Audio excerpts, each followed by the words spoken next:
একটি জঙ্গলে বাস করত টোনা আর টুনি। তারা ভালোবেসে বিয়ে করেছিল।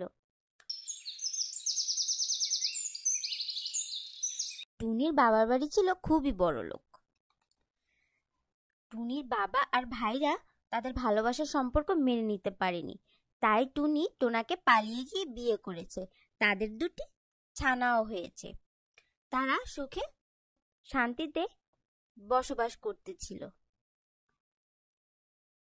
তারা খেতে কাজ করে খেত, অনেক কষ্ট করে খেত, তবু টুনি তার বাপ ভাইয়ের কাছে যেত না।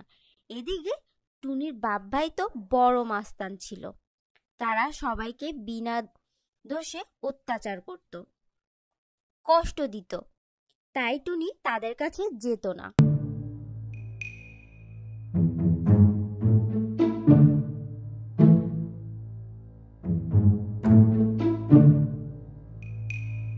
একদিন টোনা আর টুনি জমিতে চাষ করছিল। হঠাৎ করে তার বাবা আর ভাইরা জমিতে চলে এলো। এসে তো কি ধমকি!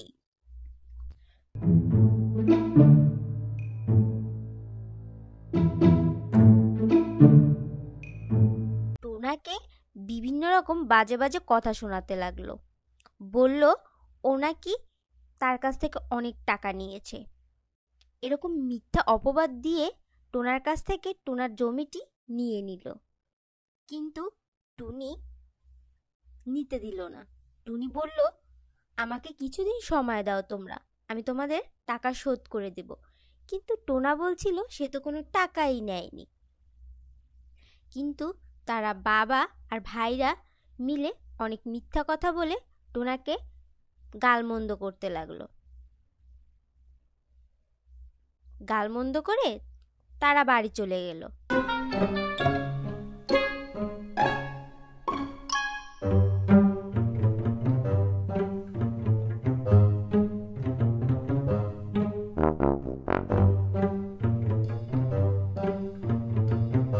টোনা টুনিকে বলে, তুমি বাড়িতে যাও, ছানারা একা রয়েছে, আমি এদিকে কাজ সেরে আসছি।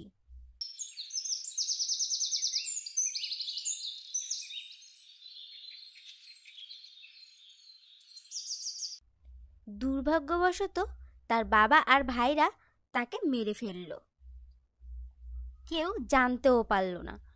এদিকে তো সন্ধ্যা হয়ে গেল, বৃষ্টি নামা শুরু করলো, কিন্তু টোনার কোনো খবর পেল না। এদিকে টুনি আর তার ছানারা মিলে খুব চিন্তা করতে লাগলো।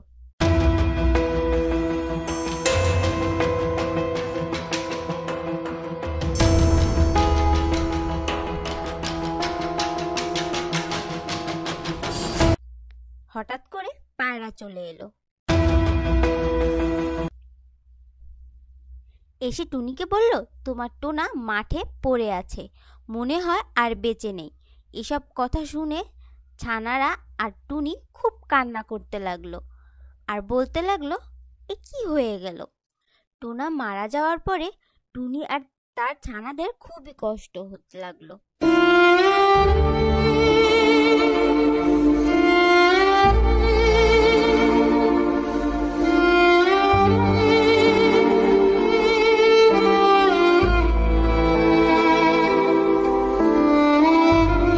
এদিকে তার বাবা আর ভাইরা তো মনে করেছিল টোনা মরে গেলে টুনি চলে আসবে, কিন্তু সে তো গেল না।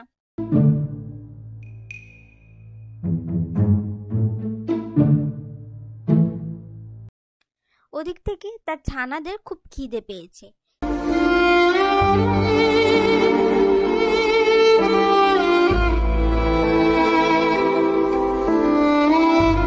সে খাবার খুঁজতে খুঁজতে খুঁজতে খুঁজতে বহু জঙ্গলে গেল, বহু দূর চলে গেল, জঙ্গলে জঙ্গলে ঘুরতে লাগলো, কিন্তু কোথাও খাবার পেল না। খাবার খুঁজতে খুঁজতে টুনি নদীর পাশে গিয়ে কাঁদতে লাগলো। হঠাৎ করে একটা টিয়া পাখি চলে এলো। টিয়া পাখি তার কান্না দেখে জিজ্ঞেস করলো তার কি হয়েছে।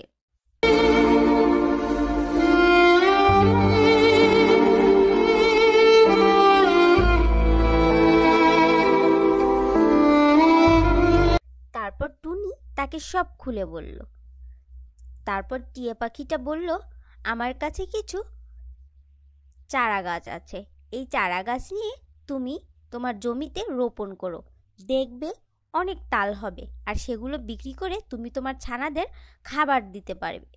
সে সেই চারাগুলো নিয়ে ছানাদের কাছে গেল।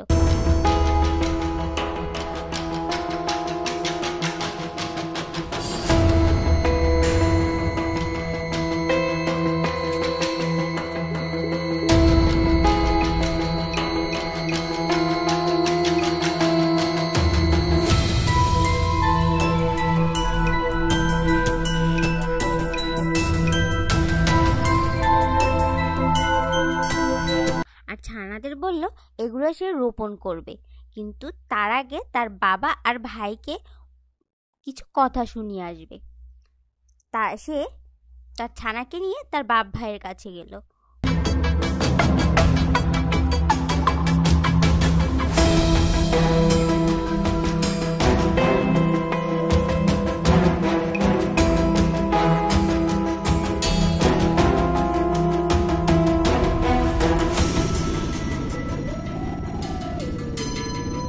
বলল, আমি মরে গেলেও তোমাদের কাছে আসবো না।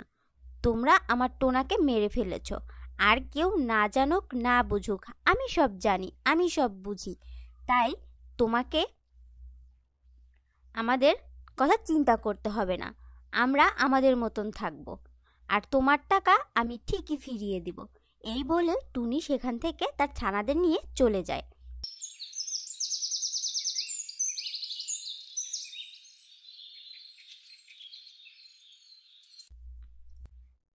তারপর টুনি তার ছানাদের নিয়ে সেই বীজ রোপণ করে তার জমিতে।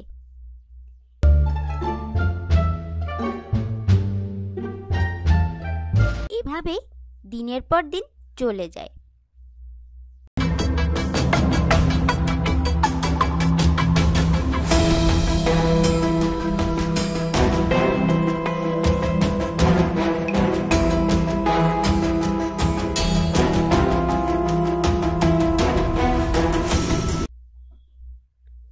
আস্তে আস্তে করে টুনিদের তাল গাছটি বড় হতে থাকে।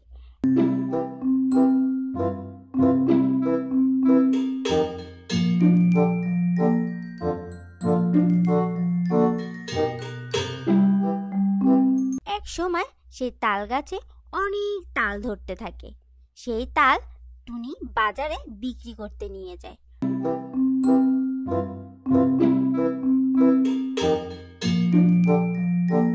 বাজারে বিক্রি করে টুনির অনেক টাকা হয়।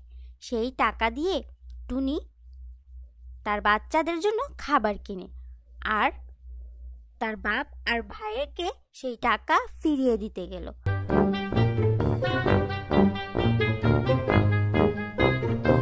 ফিরিয়ে দিয়ে সে আবার সেই তাল গাছে তাল রোপণ করে সেই তালের পিঠা বানাতে লাগলো।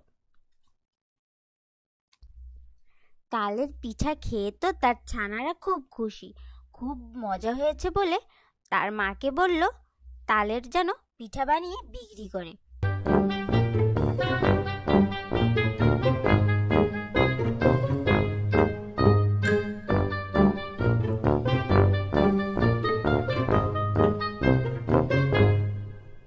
তাই টুনি তাল গাছ থেকে তাল কেটে এনে পিঠা বানিয়ে বাজারে বিক্রি করে, আর সেই পিঠা অনেক চাহিদাপূর্ণ হয়। সেই পিঠা বিক্রি করে তারা আরো অনেক টাকা পায়, আর সেই টাকা দিয়ে তারা সুখে শান্তিতে বাস করতে থাকে। তাদের আর কখনো অভাব রইল না।